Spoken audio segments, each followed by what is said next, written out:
So, The Descent. Wow. I'll let you talk. I love this film. And we've been talking, like, I saw this film when it first come out twice at the cinema. Because he's old. Yeah, I was 21 when it come out, so it's 20 years 17. later. So yeah, I was very excited to see it again on a big screen, and even more excited that it was a new 4K restoration. Which it was an 18, now it's 15. It was an 18 when it come out. So again, yeah, the Descent. There obviously is people that haven't seen it because the audience was like, oh my god, rah! There was like so many reactions. I was laughing quite hard. So you're following a group of 6 women who are adventurers, adrenaline junkies.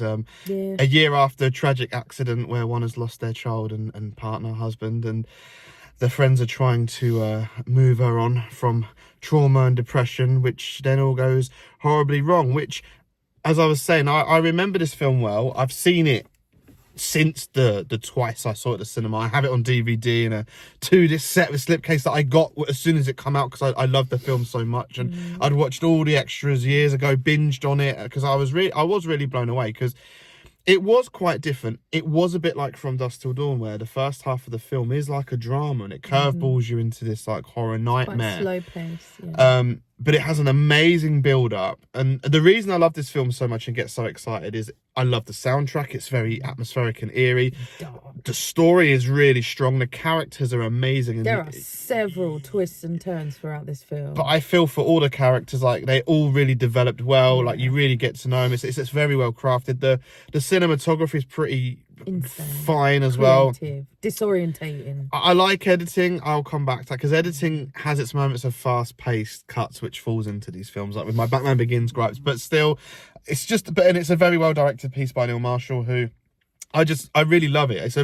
It's an amazing package, and it's very up there for me. And it still holds up. It had a little statement at the beginning. Neil Marshall has worked on this. It was a 5K scanning that they worked on, and it does look amazing. The first shot started, I was like, oh, because it was a bit grainy and dull, but it was the first opening establishing shot of the wilderness. A lot of it, and when it was on close-ups and mid shots, like a lot of it was very crystal clear. Like it was very good. You can see every detail on their creepy faces. This is one of those moments where maybe it's too pushed, because there was the odd, not major, but it was the odd little thing that stood out than before, and that's more looking at it on a big screen years later and it being so scrubbed up. There was the odd shot where obviously some editing trickery had been done, but it didn't take away, just it's that cleaned up, it's that crisp. I think most people probably wouldn't notice. You have an editor's eye.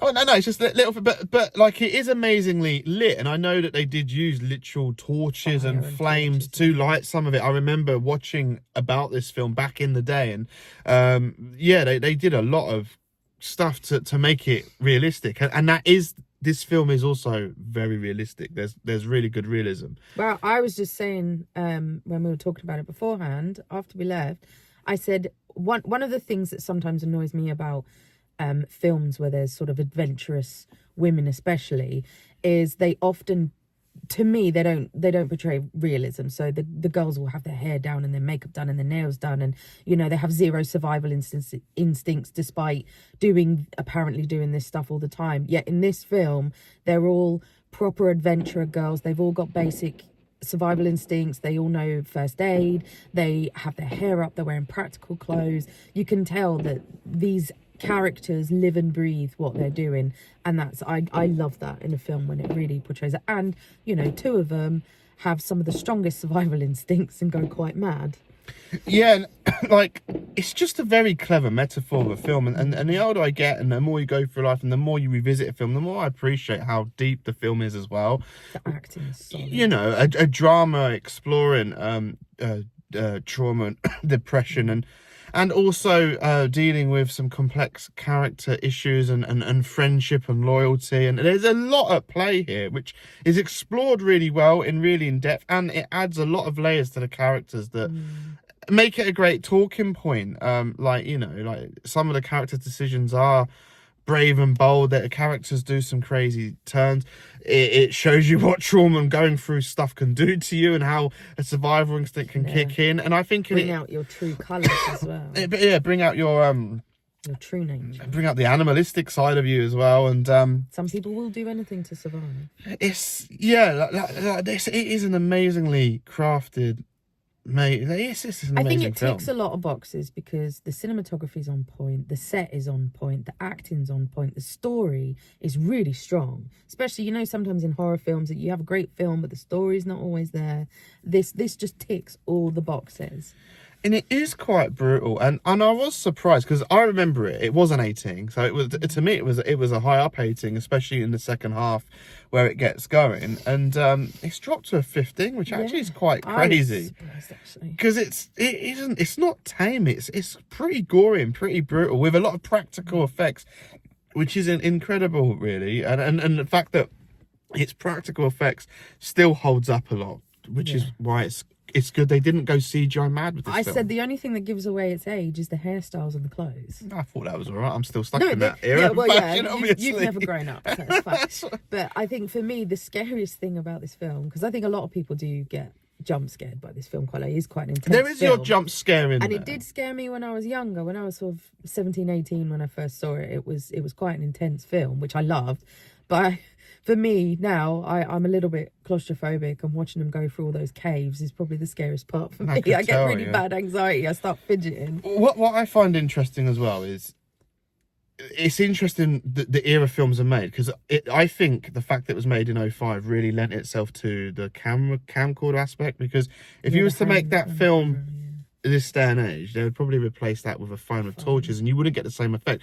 I remember literally in the same year, 2005, I had a handy cam that had night vision mode and did a film. So the fact that they build into the story that they have a camcorder and night vision, it's used really well in this film. How they do a really cool jump scare that I knew was coming after seeing it a lot of times, and but a gore scene. But it just, the camcorder becomes a sort of little character of the film, and I'm glad it was made in the year it was, because I think they'd probably lose that aspect now, and then that'd be a shame, because the one particular night vision shot where they're panicking and looking at what's around them, and there is a crawler stood in amongst them, it's wickedly done. Like, and that is good editing.